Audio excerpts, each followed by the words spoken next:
तो आज हम बात करेंगे दिल्ली के एक ऐसे केस की जिसकी शुरुआत एक मामूली फोन कॉल से हुई और जिसका अंत 3 जिंदगियों की तबाही पर हुआ। ये एक ऐसी कहानी है जिसने कई परिवारों को हमेशा हमेशा के लिए तोड़कर रख दिया। चलिए इस पूरे मामले को समझते हैं।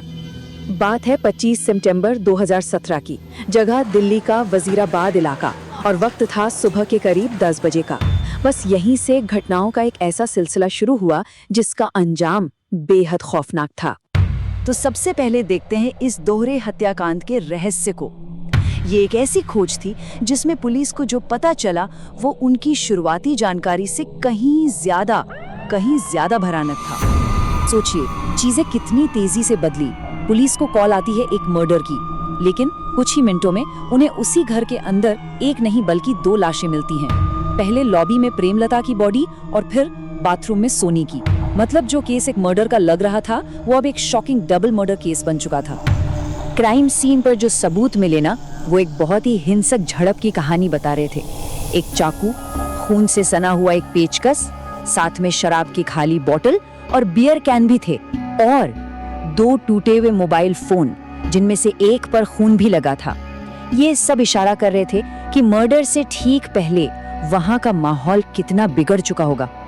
तो अब सबसे बड़ा सवाल ये था कि आखिर उस वक्त घर में होना किसे चाहिए था, कौन कौन था वहां। पुलिस के लिए अब फोकस क्या हुआ से हटकर किसने किया पर आ गया था। और जब पड़ोसियों से पूछताछ हुई तो पता चला कि उस घर में 3 लोग रहते थे, सोनी, उसकी कजिन प्रेमलता और प्रेमलता का पति मोहित।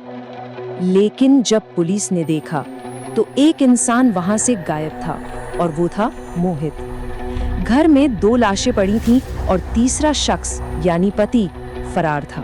बस इतना ही काफी था उसे मेन सस्पेक्ट बनाने के लिए। और इसी के साथ शुरू हुई इस केस की अगली कड़ी। अब पुलिस की पूरी कोशिश थी मोहित को ढूंढने की, क्योंकि शक की सुई सीधे उसी पर थी। पुलिस ने बिल्कुल टाइम वेस्ट नहीं किया। मोहित का फोन चेक किया तो वो स्विच्ड ऑफ था, लेकिन last location Kashmiri Gate bus stand, साफ था कि वो शहर से निकल चुका है। फिर थोड़ी देर बाद फोन की लोकेशन अपडेट हुई, सीधे उसके गांव पंचलखा उत्तर प्रदेश में। फौरन एक टीम यूपी के लिए रवाना कर दी गई। अब पुलिस को लगा कि वो उसे पकड़ लेंगे, लेकिन इस चेज का अंजाम कुछ और ही होने वाला था। एक ऐसा अंजाम जिसके बारे में किसी ने सोचा भी नहीं था। पुलिस की टीम जब उसके गांव पहुंची तो देखा कि घर पर तो ताला लगा है, मोहित वहां भी नहीं था। ऐसा लगा जैसे पुलिस एक बार फिर एक डेड एंड पर आ गई है। लेकिन अगली सुबह गांव वालों से एक ऐसी खबर मिली जिसने सबको हिलाकर रख दिया।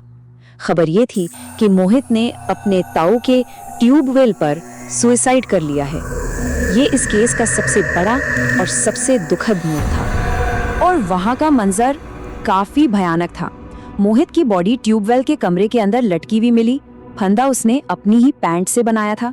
कपड़ों पर खून के निशान थे, एक कलाई कटी हुई थी और पास में ही एक ब्लेड भी पड़ा था।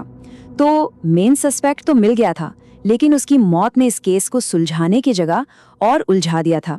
सवाल अब भी वही था, आखिर ये सब हुआ क्यों? तो आइए अब चलते हैं इस कहानी के आखिरी हिस्से की तरफ।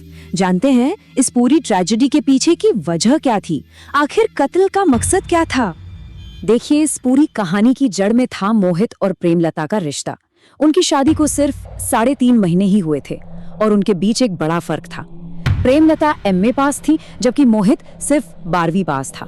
और ये जो एजुकेशनल गैप था ना, यही उनके बीच टेंशन की एक बड़ी वजह बन गया था। ऐसा बताया जाता है कि प्रेमलता पढ़ी लिखी होने की वजह से मोहित को थोड़ी कम अहमियत देती थी। वो अक्सर उससे दूर रहती थी और फोन पर घंटों किसी से बात करती रहती थी। इन सब चीजों ने मोहित के दिमाग में एक शक पैदा कर दिया कि शायद उसकी पत्नी का कोई अफेयर चल रहा है। और फिर एक दिन मोहित ने प्रेमलता का फोन चेक कर लिया और जो उसका शक था वो एक बहुत ही बुरी सच्चाई में बदल गया। उसे पता चला कि प्रेमलता का आगरा के एक आदमी के साथ पिछले 4 साल से अफेयर था। तो पुलिस ने इन सभी कड़ियों को जोड़कर जो थ्योरी बनाई वो कुछ ऐसी थी। उस रात मोहित ने बहुत ज्यादा शराब पी रखी थी। उसने प्रेमलता को फिर से फोन पर देखा और उसका गुस्सा 7वें आसमान पर पहुंच गया। उसने किचन से चाकू और पेचकस उठाकर उस पर हमला कर दिया। ये शोर सुनकर जब उसकी कजिन सोनी वहां आई तो मोहित ने एकमात्र गवाह को खत्म करने के लिए सोनी को भी मार डाला। ये जो पूरी घटना हुई, इसका असर सिर्फ उस एक कमरे तक नहीं रहा। ये 2 मर्डर और एक सुसाइड से कहीं बढ़कर था। इसके पीछे 3 परिवार थे, सोनी का, प्रेमलता का और मोहित का, और तीनों परिवार हमेशा के लिए बिखर गए। तो आखिर में ये केस एक बहुत बड़ा सवाल छोड़ जाता है कि एक शक, सिर्फ एक शक कितनी जिंदगियों को तबाह कर सकता है। जब शक, गुस्से और नशे के साथ मिल जाता है तो अंजाम कितना भयानक हो सकता है। इस पूरे मामले में जीता कोई नहीं, सिर्फ लोग अपने प्यारों को खोते चले गए।